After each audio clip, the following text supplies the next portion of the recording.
की मांग आपका किसान संघ क्यों नहीं करता कि लगातार नकली खाद और नकली बीजों की संख्या भी बहुत ज्यादा सामने आती है और इसको प्रेस मीडिया भी बहुत ज्यादा किसानों की समस्या को लेकर आप तक पहुंचाता भी और आप भी अपनी जानकारी में रखते हैं। तो दो चीजों का आप एक तो जो नकली खाद और बीज की समस्या का और एक आपका जो डीजल, क्योंकि किसान के हर खेतों में काम अधिकतर काम आजकल पशुधन से ना होकर ट्रैक्टरों के और मशीनरी के द्वारा होता है। तो क्या एमएसपी में आप डीजल किसानों के लिए भी एमएसपी के लिए डीजल की कोई रेट का लिस्ट करवाएंगे? आप हमको अगर भाव दे दो तो हम सब चीज से निपट लेंगे। 1967 में सुन लो, लिख दो, आपके काम आने वाली चीज है। 1967 में पहली बार देश में गेहूं पे एमएसपी लगी। भारत सरकार ने उसका रेट निर्धारित करा, अकेला गेहूं को ही बता सकते हैं 76 रुपए पर क्विंटल था। सोने का भाव 200 रुपए तोला था, 12 ग्राम का तोला था। 3 क्विंटल गेहूं बेच के हम 1 तोला सोना ले लेते थे। आज भी हमारा हिसाब किताब करवा दो, हम सब चीज दे देंगे। हम भी, देश का किसान भी बाजार पा जाएगा, ये दुकानदार भी आ जाएगा। हाँ, छत्तीसगढ़ में वापस मैं कह रहा कि देश में अगर एमएसपी और बहुत से सवाल है वे ठीक हो जाएंगे। भारत सरकार की भी पॉलिसी है, स्टेट गवर्नमेंट की भी पॉलिसी है। किसान दिक्कत में है जब तक सरकारें सपोर्ट नहीं करेगी। छत्तीसगढ़ में भी दिक्कत तो समझेगी ये देखिए, विडम्बना देश में क्या है कि एग्रीकल्चर स्टेट सब्जेक्ट है, लेकिन इंपोर्ट, एक्सपोर्ट, एमएसपी ये सब चीजें केंद्र सरकार तय करती है। इस सरकार ने दिल्ली में आते ही पहला ये काम किया था कि कोई भी स्टेट बोनस नहीं देगी। जो स्टेट बोनस देगी उसका सेंट्रल पूल में खरीदा नहीं जाएगा। यानी कि स्टेट गवर्नमेंट को पहली दफे हुआ ये, इन लोगों ने पहली दफे किया। देश में कभी ऐसा हुआ नहीं था। कोई स्टेट अगर देती है, इंसेंटिव देती है, तो किसी सरकार को अपने बजट से देती है तो क्या एतराज है। लेकिन इन लोगों ने सत्ता में आते ही स्टेट को नकेल डालने का काम किया। और अपने क्यों रखा हुआ, जब स्टेट सब्जेक्ट एग्रीकल्चर, तो क्यों रखा हुआ है इन्होंने? एक्सपोर्ट इम्पोर्ट ये क्यों तय करते हैं? छत्तीसगढ़ का क्या सरप्लस है वो छत्तीसगढ़ की सरकार तय करे ना। उसको विदेश में क्या भेजना, किस देश में भेजना, क्या मंगाना, क्या भेजना, वो तय करेंगे। वो बैठते दिल्ली के लोग तय करते हैं। वैसे ये स्टेट सब्जेक्ट है। खाली जमीन की पैमाइश पटवारी को संभालना काम नहीं है।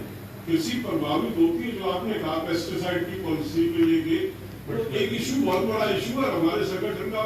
हम उस पर काम करते हैं बहुत लंबे समय से। लेकिन जो आंदोलन जिस समय जिस इशू को लेकर चलता है उस पर कंसंट्रेट करना पड़ता। आज हमारा एजेंडा क्लियर है सामने, लेकिन वो भी हमारे एजेंडे में हम ऑर्गेनिक की, हम सॉइल का, वाटर कंटेमिनेशन, ह्यूमन हेल्थ और ऑर्गेनिक पे राजाराम जी बैठे हैं। ये हमारे उस कड़ी के मेंबर हैं। इस तरह के हमारे देश में सैकड़ों साथी हैं जो हम समाज में मैसेज देते हैं कि ऑर्गेनिक पे आना पड़ेगा। कि जो अनाप शनाप की बीमारी और जो मेडिसिन का जो बिल बढ़ रहा है लोगों का, ये सब इस कृषि में केमिकल फार्मिंग की देन है। हम उसमें अवेकनिंग के लिए केवल सरकार के भरोसे नहीं, हम अपने सतर्क पे भी काम चला के काम करते हैं। संगठन हर चीज के प्रति सचेत है, लेकिन हर समय हर बात को उठाना संभव नहीं होता। तो समस्या इतनी है कि एक गठड़ी बांध के सर पे रख सकते हो। आज हमारी जो मेन मुद्दा, जो मेन समस्या, वो 3 कानून पे और जो हम एमएसपी पे और वो जो एक बिल आया था, नया बिजली बिल जो इलेक्ट्रिसिटी बिल लेके आए थे 2020, जिसके माध्यम से किसान की सब्सिडी जो है प्राइवेटाइजेशन की तरफ बिजली पड़ेगी। सब्सिडी के लिए किसान अपना क्लेम सबमिट करेगा, पहले पूरा बिल देगा, बाद में वो डिपार्टमेंटों के धक्के खाएगा और वो रिश्वतखोरी के माध्यम से सब्सिडी का चेक लेगा, किसी को मिलेगा, किसी को नहीं मिलेगा। तो उसकी ज्यादा डिबेट नहीं हो रही है देश में। वो भी हमारा मेन एजेंडे में था।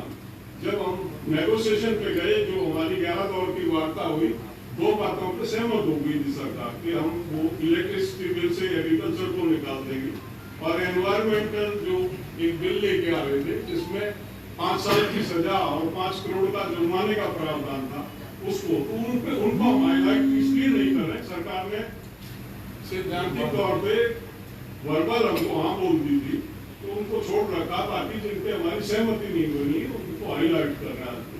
और बहुत समस्याएं तो एमएसपी तय करने का जो फार्मूला वो डिफेक्टिव है। जब राकेश जी ने बताया कि इतना गैप आ गया उसमें बाजार में और कृषि के उत्पाद के दामों में, उसकी वजह से किसान आत्महत्या कर रहा है। पहले तो देश में कोई इतिहास किसान की आत्महत्या का था ही नहीं। कोई किराए में कर दे तो दूसरी बात है, लेकिन कर्जे में कोई किसान आत्महत्या नहीं करता था। पिछले 20 वर्ष से जो 4 लाख से ऊपर आत्महत्या है वो एक बड़ा चिंता का विषय है देश के। ठीक है जी, आपने मुलाकात की, क्या कुछ चर्चा हुआ? आपने भूपेश बघेल से मुलाकात, सवाल देगा, आप ही सवाल लेते रहते, बाकी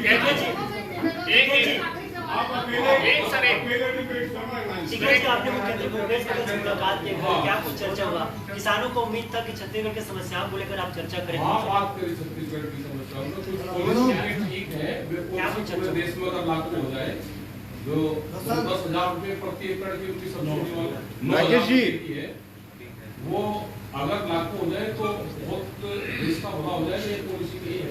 राकेश जी, छत्तीसगढ़ में आज भी किसानों का गंभीर समस्या है। अब कितना नेशनल हाईवे बंद करेंगे भविष्य में, कितने किसान शहीद होंगे, कितना नेशनल हाईवे सब बंद कराएंगे, कितना किसान शहीद होंगे छत्तीसगढ़ में? गंभीर समस्या, आज भी किसानों ने सुसाइड करते हैं। तो अब ऑल इंडिया किसानों का राइट्स के लिए फाइट कर रहे हैं ना। दाम नहीं मिलता तो एक बड़ा इफेक्ट है। ठीक है जी, एक ये है कि जो भारतीय किसान यूनियन का जो मैनिफेस्टो था उसमें जो है आपने एपीएमसी और एसेंशियल कमोडिटीज एक्ट जो है उसको एबॉलिश करने का डिमांड था पहले, तो अब क्या हुआ कि उसको डिमांड कहीं पे हमारा कोई हमारा ये था कि माल अपना कोई कहीं पे भी बेच सकता है, और आज भी माल अपना किसान के माल पर कोई रोक नहीं थी। सरकार ने झूठ बोल के प्रोपेगेंडा फैलाया कि हमने माल को खोल दिया है कि पैसे दो। आज भी मध्य प्रदेश में आप करते थे, आप देखो मध्य प्रदेश की 182 मंडी बेचने को निकाल दी,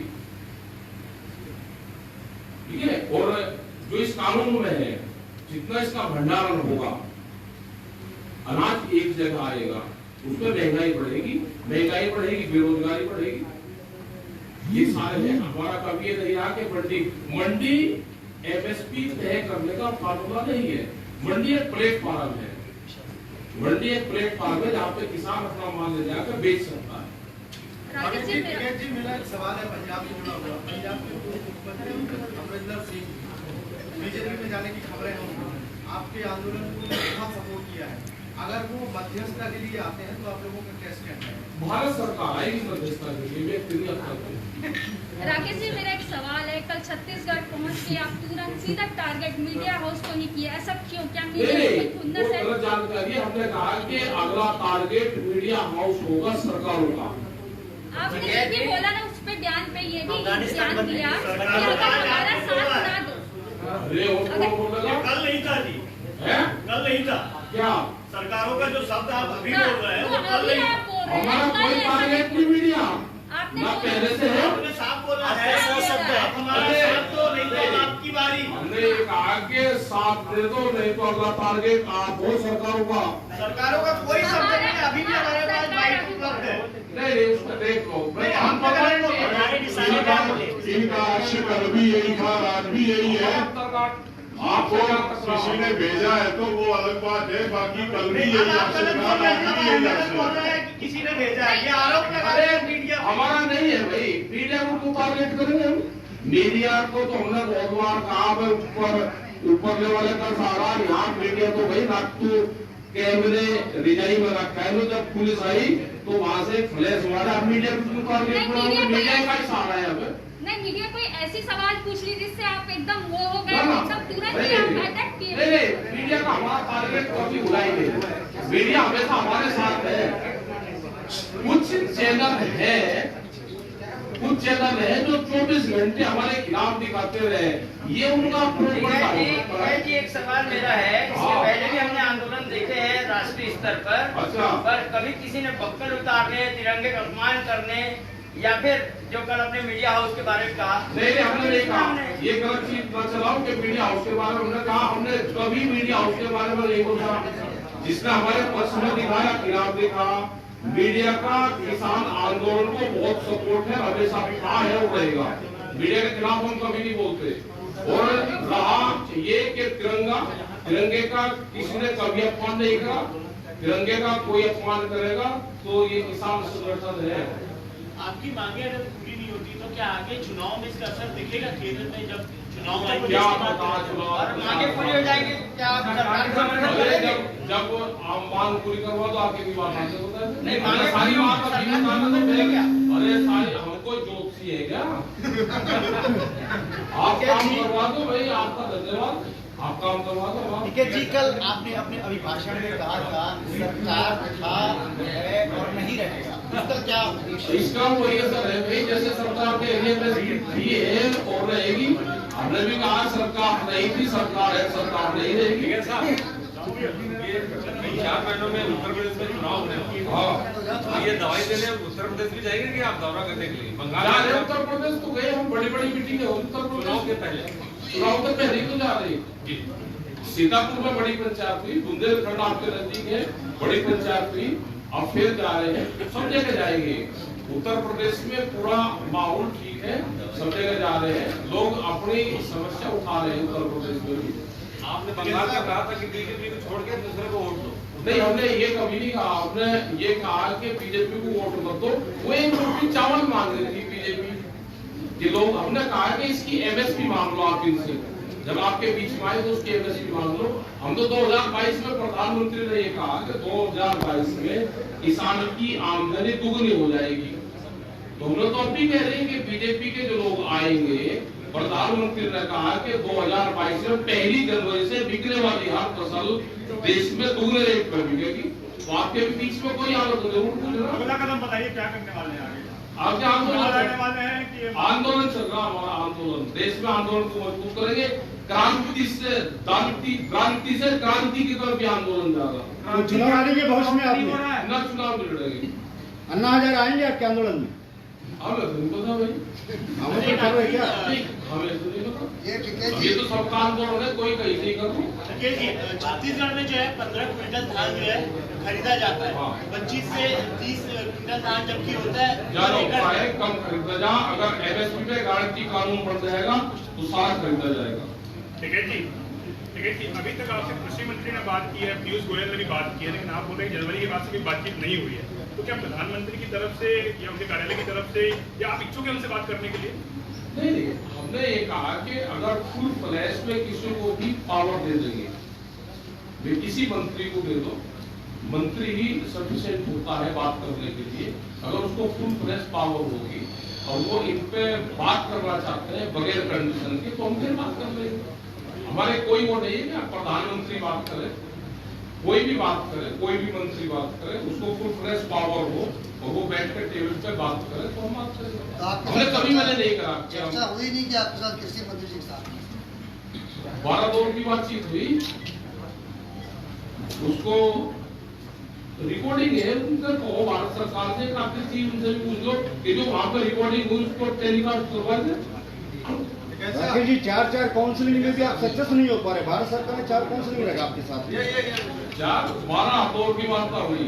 हाँ, तो मानने नहीं सकता क्योंकि इस कंपनी को नुकसान होगा, इसलिए नहीं मान रही। या बाकी स्टेट्स का फार्मर्स बोलते हैं हम तो एक्सेप्ट करने के लिए तैयार है। कल भी स्टेट में कह रहा था, दिल्ली में बोल रहा था फार्मर्स, दिल्ली में उससे एक आध जैसे किससे बात करो, किसान ओनली। कौन कह रहा हो, कहाँ है वो किसान, हमें बात करो। क्या राकेश जी अकेला पूरा ऑल इंडिया के फार्मर्स है कि ये प्रश्न? हाँ, अभी अकेले फार्मर, जिन फार्मरों को नुकसान हो रहा है उसका प्रतिनिधित्व करते हैं हम। और जो सा भगत फार्मूला वो होगा उसके तो हमें पता नहीं है, किसान को तो नुकसान है। अरे टिकैत साहब, मोदी जी के खेती किसानी और बाकी चीजों खेल रहे आपके मुताबिक 24 में आपके मुताबिक कौन सा प्रधानमंत्री होना चाहिए हमें नहीं पता, किसानों के लिए हित में हो? हमें नहीं पता। कोई एक नाम भारत जो आपको लगता होगा। भारत सरकार अगर खिलाफ काम करेगी या कोई भी, हमारा उसके खिलाफ आंदोलन होगा। राकेश जी बनेंगे, अगर राकेश टिकैत जी पे पीएम बनेंगे, फार्मर्स का समस्या हमें चुनाव नहीं लड़ना, कोई चुनाव नहीं लड़ना, हमने बता दिया हमें कोई चुनाव नहीं लड़ना। देश में आंदोलन और आंदोलनकारी रहना चाहिए, आपको कोई चुनाव नहीं। ठीक है, तो धन्यवाद आपको।